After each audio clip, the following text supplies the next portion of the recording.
ಹ, ಬಾ ಮಗ, ಕೂತ್ಕೋ.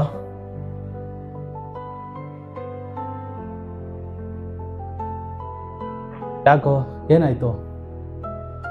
ಕಾಲ್ ಮಾಡಿದ್ರೆ ಕಾಲ್ ರಿಸೀವ್ ಮಾಡ್ತಿಲ್ಲ, ಎಲ್ಲೂ ಆಚೆ ಬರ್ತಿಲ್ಲ, ಒಳ್ಳೆ ಚಪ್ಪಲಿ ಥರ ಮನೆ ಒಳಗೆ ಸೇರ್ಕೊಂಡಿದ್ಯಲ್ಲ.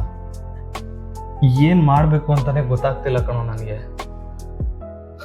ಅವಳು ನನ್ನನ್ನು ಬಿಟ್ಟು ಹೋದಾಗಿಂದನು ನಾನು ಒಳ್ಳೆ ಹುಚ್ಚ ಆಗ್ಬಿಟ್ಟಿದ್ದೀನಿ ಕಣೋ. ಲೈ, ಒಂದು ವಿಷಯ ಹೇಳ್ತೀನಿ ಕೇಳು. ಅವಳು ನಿನ್ನ ಬಿಟ್ಟು ಹೋದ್ಮೇಲೆ ಆರಾಮಾಗಿದ್ದಾಳೆ ಕಣೋ, ಖುಷಿಯಾಗಿದ್ದಾಳೆ. ನೀನೇ ಇನ್ನೂ ಅವಳ ನೆನಪಲ್ಲಿ ಸಿಕ್ಕಾಕೊಂಡು ಸಾಯ್ತಿದ್ಯಾ. ಅದು ನನಗೂ ಗೊತ್ತು ಕಣ, ಆದರೆ ಅವಳ ನೆನಪಿಂದ ನನಗೆ ಆಚೆಗೆ ಬರೋಕ್ಕಾಗ್ತಿಲ್ಲ. ಏನು ಮಾಡಬೇಕು ಅಂತಲೂ ನನಗೆ ಗೊತ್ತಾಗ್ತಿಲ್ಲ. ನೀನು ಹಿಂಗೆ ಊಟ ನಿದ್ದೆ ಬಿಟ್ಟು ಸಾಯೋ ಥರ ಇರೋದಕ್ಕಿಂತ ಒಂದು ಸಾರಿ ನಿನ್ನ ಲೈಫ್ ಬಗ್ಗೆ ಯೋಚನೆ ಮಾಡು.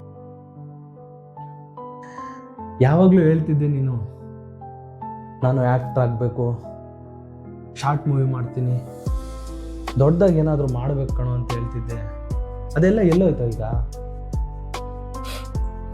ತಲೆ ತಗ್ಸೋದಲ್ಲ, ಮೊದಲು ಈ ದುಃಖದಿಂದ ಆಚೆ ಬಾ, ಏನಾದರೂ ಪ್ರಯತ್ನ ಪಡು, ತಾನಾಗಿ ಎಲ್ಲ ಮರ್ತೋಗ್ತೀಯ ಕಣೋ.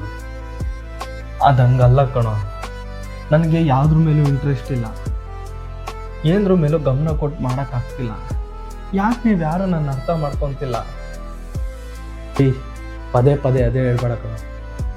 ಅವಳು ನಿನ್ನ ಮರ್ತಿದ್ದಾಳೆ ಮಗ, ಆದರೆ ಅವಳು ನಿನ್ನ ಮರೆಯೋಕೆ ನೀನು ಬಿಡಬೇಡ.